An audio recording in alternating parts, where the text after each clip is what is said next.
Buddhism is a world religion founded by the Buddha in ancient India.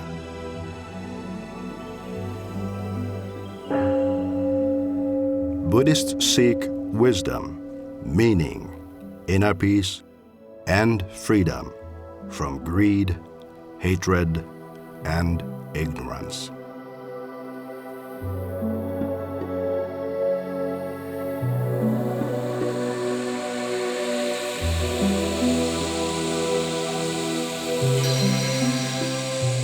Mutually sustaining life, a Buddhist call to a troubled world.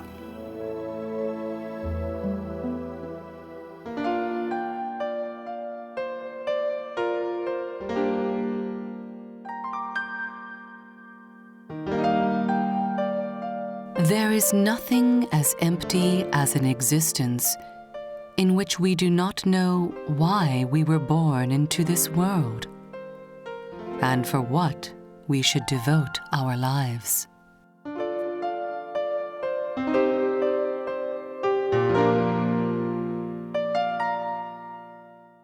Now share the Buddhist teachings, and here's your guide, Reverend Dr. Kenneth Kenshin Tanaka. Hello, I'm Ken Tanaka. I'm honored to be able to serve as your guide throughout this program.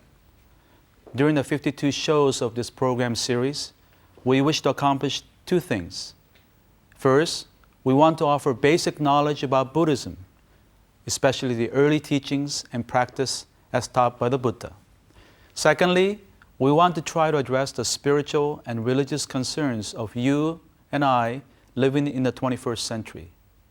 And it's our sincere hope that what we have to share with you, both the knowledge and the spiritual dimensions of Buddhism, will add to making your lives more meaningful, while also contributing to the peace and happiness of the world. This program is being sponsored by the Society for the Promotion of Buddhism, or Bukkyo Dendo Kyokai. Since 1965, this non-sectarian, non-profit organization has dedicated itself to the promotion of Buddhism throughout the world. For example, the Society has been distributing free of charge the book, The Teachings of the Buddha, in hotels. This book is now translated into 41 different languages, including Swahili, Arabic, Finnish, Tagalog, and English, and is in 1,100,000 rooms in 55 countries. The Society has also established academic chairs of Buddhist studies at 14 universities in Europe and North America that include Oxford University, the University of California at Berkeley, Harvard University, and the University of Calgary. Another project is to translate into English 139 main scriptures from the Chinese Buddhist canon, which, when completed, will contain close to 150 volumes.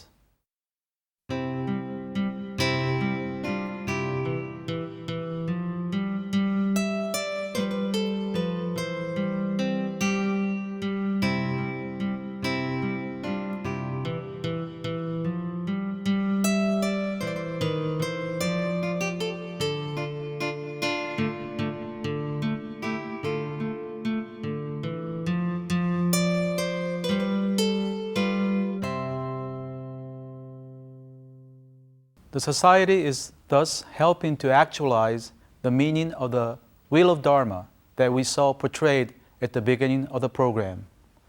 This Wheel of Dharma symbolizes the Buddha's teaching that continues to spread widely and endlessly like a rolling wheel of a cart.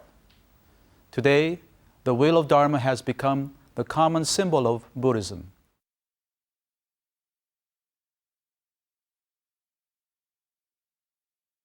Allow me now to introduce myself briefly. I grew up and was educated in public schools in Northern California.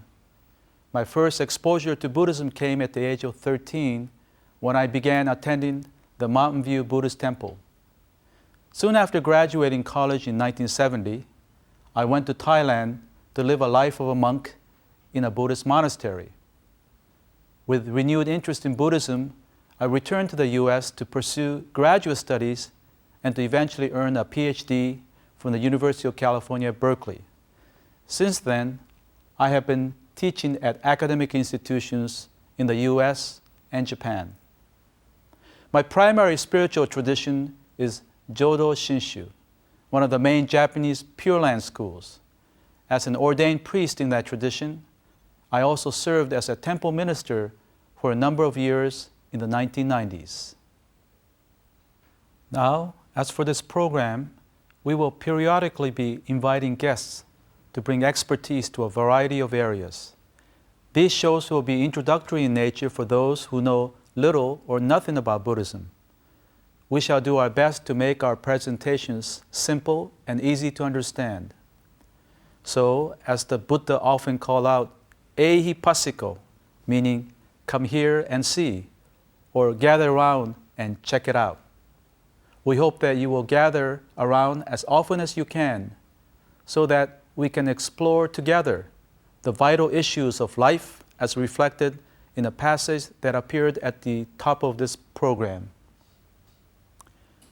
There is nothing as empty as an existence in which we do not know why we're born into this world and for what we should devote our lives. In the first segment, we will begin by discussing a very interesting phenomenon of how Buddhism is growing in America.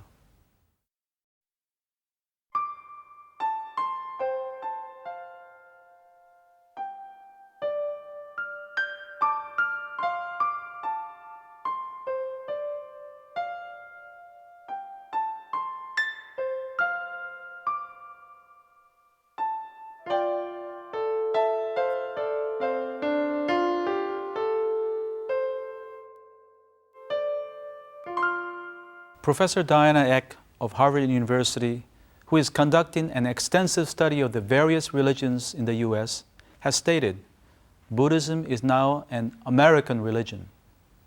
This leads me to begin with a question which I bet many of you won't be able to answer correctly. Which city in the world has the largest number of Buddhist schools? You might say Bangkok, Taipei, or Kyoto. The answer is, in fact, Los Angeles, where there are at least 80 different schools of Buddhism. In other words, virtually all the main schools of Buddhism in Asia are now represented in Los Angeles. This is truly amazing. In Asia, Buddhists from different countries have rarely known each other, let alone live in the same community. But in Los Angeles, a Thai and a Korean temple are located on the same street. The same thing can be said for other major metropolitan areas such as Honolulu, the San Francisco Bay Area, Seattle, Tacoma, Chicago, and New York. So, how many Buddhists are there? Most experts estimate this number to be around 3 million. It's been difficult to give a more exact number as there has been no thorough study or a clear criterion for determining who qualifies as a Buddhist. If we include the so-called nightstand Buddhists, those who are not members of any temples or centers, but practice Buddhism in the privacy of their home, doing meditation, and reading Buddhist books at night, hence the term nightstand Buddhists, then the number would be much more. However, even at 3 million, this is a significant number, equivalent to a little over 1% of the US population. Now, of those Buddhists who attend temples and centers, we can perhaps categorize them into 4 groups. First, the new Asian American Buddhists, those who mostly arrived in the US since the 1960s, the Vietnamese, Thai, Korean, Cambodian, Laotian, and Sri Lankan. Second group, the old line Asian American Buddhists, those who were established before the Second World War, the Chinese and the Japanese. Third, convert Buddhists whose main practice is meditation, predominantly Euro-Americans belonging to Zen, Vipassana, and Tibetan traditions. Fourth group, convert Buddhists whose main practice is chanting, Soka Gakkai International USA, comprised of a sizable percentage of African and Hispanic Americans. Among these four groups, what draws extra attention of the media and the scholars are the convert Buddhists, especially the famous. Someone once made a comment in jest, "Hey, Richard Gere and Tina Turner don't look Buddhist." Well, they may not fit the image, but they are Buddhists and are very dedicated ones at that. There are plenty more convert Buddhists, which is why some time back, Time magazine on its front cover had Brad Pitt, who starred in the popular movie 7 Years in Tibet, with a heading, "The American Fascination with Buddhism." And it dedicated a 10-page article on how and why many Americans are attracted to Buddhism. Well, it's been said that there is a Chinese restaurant in virtually every city in America, but maybe the same is now becoming true of Buddhist and meditation centers. Before we conclude our show, I would like to share a humorous episode from American Buddhism, caused by different Buddhists coming together for the first time. If you don't find it funny now, hopefully you will as you keep watching the program. Well, once a Korean monk and a Tibetan Lama met for a doctrinal debate at a gathering at Harvard University as hundreds looked on. It was an impressive sight when the two eminent monks entered the stage with their flowing robes, attended by their disciples.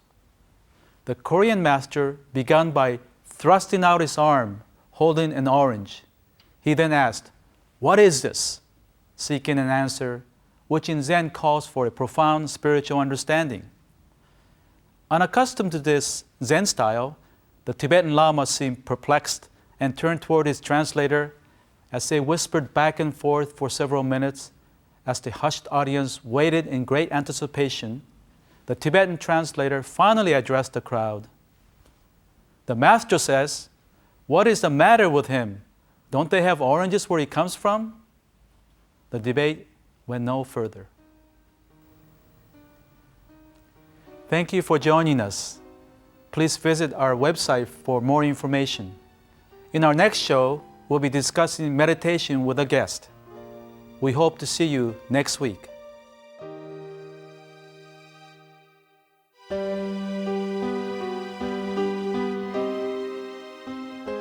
We at Bukkyo Dendo Kyokai pursue peace and happiness for people around the world. We have published the Buddhist teachings into 41 languages and donated our publication to hotels and other facilities in 55 countries. We would like to share the Buddhist teachings with people around the world. That's our mission.